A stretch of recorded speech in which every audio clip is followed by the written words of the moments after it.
یہ ہے میثم تمار کا مقبرہ. میثم تمار امام علی علیہ السلام کے اصحاب میں تھے. تو ان کے بارے میں ایک روایت مشہور ہے کہ ان کو امام علی علیہ السلام نے ان کی زندگی میں بتایا تھا کہ آپ کو جس کھجور کے درخت سے آپ رزق کماتے ہو اسی کھجور کے درخت کے ساتھ آپ کو پانسی دی جائے گی. اور ان کے ساتھ یہی ہوا. ابن زیاد نے ان کو کھجور کے درخت کے ساتھ پانسی دی اور ان کی شہادت ہو گئی. یہ ہے میثم تمار کا قبر مبارک. یہ ہے مسجد سیلہ. مسجد کوفہ سے 1-2 کلومیٹر کے فاصلے پر. یہ بھی اپنی تاریخی حیثیت رکھتی ہے. اس کے بارے میں بھی تاریخ کی کتابوں میں کافی کچھ ملتا ہے. تو اس کی بھی اپنی ایک امپورٹنس ہے. تو اب یہاں پر آئے ہوئے مسجد سیلہ.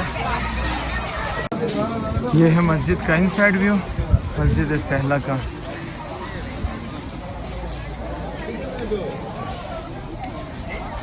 یہ ہے مسجد کا ان سائڈ ویو. کافی بیوٹیفل آرکیٹیکچرل ڈیزائن کیا گیا ہے. لوگ بیٹھے نماز پڑھ رہے ہیں.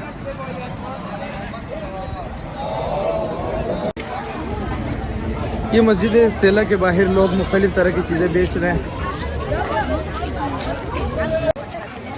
یہ جو روڈ کے سائڈ پر انہوں نے اسٹال لگایا ہوا ہے یہ پاکستان کا منظر پیش کر رہا ہے. ہمارے ملک میں بھی مختلف شہروں میں اس طرح اسٹال لگائے جاتے ہیں. مسجد سیلہ کی بھی اپنی ایک خاص تاریخی حیثیت ہے. اس جگہ پہ حضرت ادریس علیہ السلام، حضرت ابراہیم اور حضرت خضر علیہ السلام کی آمد ہوئی ہے. تو اس کی بھی مسجد کوفہ کے بعد کافی زیادہ اہمیت اور اپنی ایک جگہ ہے. ادھر بھی لوگ خصوصاً منگل کی رات کو کافی زیادہ آتے ہیں اپنی حاجات کے لیے اور عبادات کے لیے. تو یہ بھی اپنا ایک مقام رکھتا ہے. مسجد کے اس جگہ پر حضرت ابراہیم علیہ السلام کی آمد ہوئی تھی. تو یہ جگہ مقام ابراہیم علیہ السلام کے حساب سے منسوب ہے.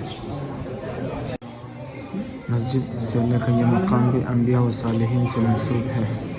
اس جگہ پہ انہوں نے عبادات کی تھی اور یہاں پہ وقت گزارا. یہ جگہ حضرت خضر علیہ السلام سے منسوب ہے.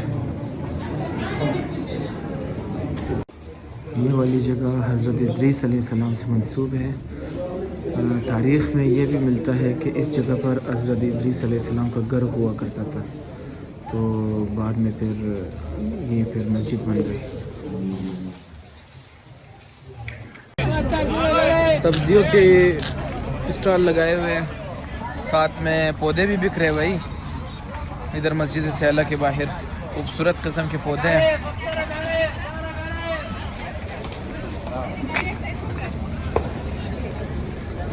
اور سبزیوں میں بہت ہی تازہ سبزیاں لگ رہی ہے. یہ ہے بھائی مشروم.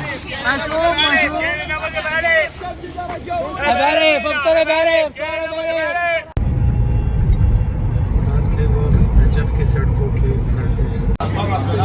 اگر آپ عراق آ کے فلافل نہیں کھاتے نا تو پھر کھانا چاہیے آپ کو. تو فلافل برگر کی طرح ایک چیز ہے. مطلب اسی طرح کی اس میں پیکنگ ہوتی ہے.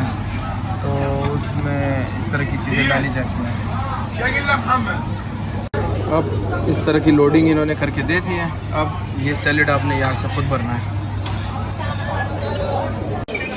وادی سلام حرم سے واکنگ ڈسٹینس پر ہے.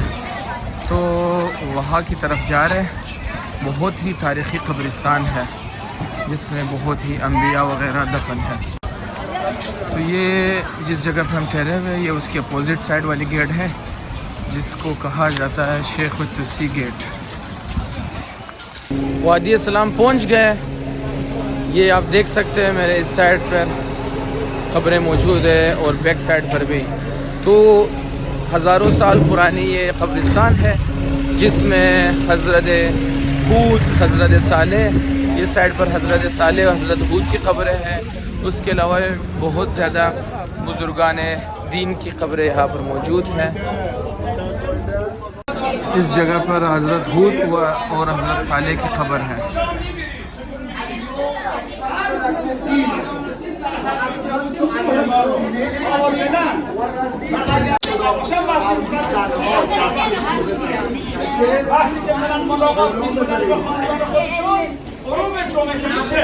یہ روڈ کے دونوں سائڈ پر قبریں ہی قبریں ہیں، یعنی کہ ہزاروں کی تعداد میں یہاں پہ قبریں ہیں. اور ایک ایسٹیمیٹ کے مطابق اس کا ایریا ہے آلموسٹ 35 کلومیٹر اسکوائر. تو 35 کلومیٹر اسکوائر آپ اندازہ لگا سکتے ہیں کہ کوئٹہ سے یہ کم از کم بڑا ہے، کیونکہ کوئٹہ اتنا بڑا سٹی نہیں ہے، اس حساب سے پھر یہ اس سے بڑا بنتا ہے.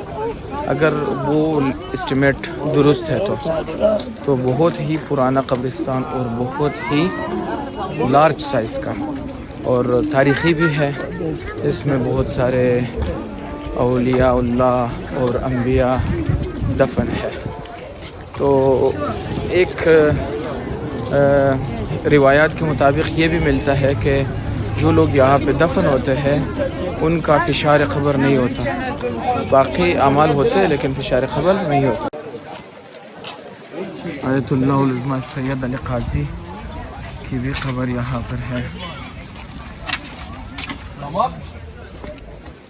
اومد ولی خوش شده همونجا بود.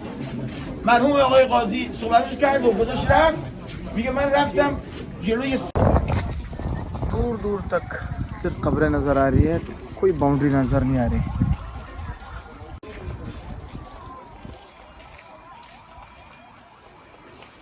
یہ لوگوں کی تصویریں لگی ہوئی ہیں ان کے قبروں پر.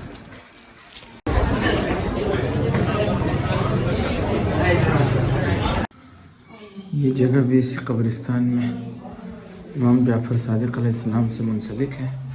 انہوں نے اس جگہ پہ اپنی زندگی کے ایام گزارے ہیں. وادی سلام سے واپس آ گئے. حرم کا خوبصورت منظر دیکھے اور رات کا وقت شروع ہونے والا ہے، نماز بھی ہونے کے قریب ہے. گنبد طلائی گولڈ پلیٹڈ گنبد، بیٹ سے بنی ہوئی چیزیں بھی کافی ڈفرینٹ ڈیزائن میں انہوں نے پیش کی ہوئی ہیں. اتنی خوبصورت طریقے سے اس کو ڈسپلے کیا گیا ہے.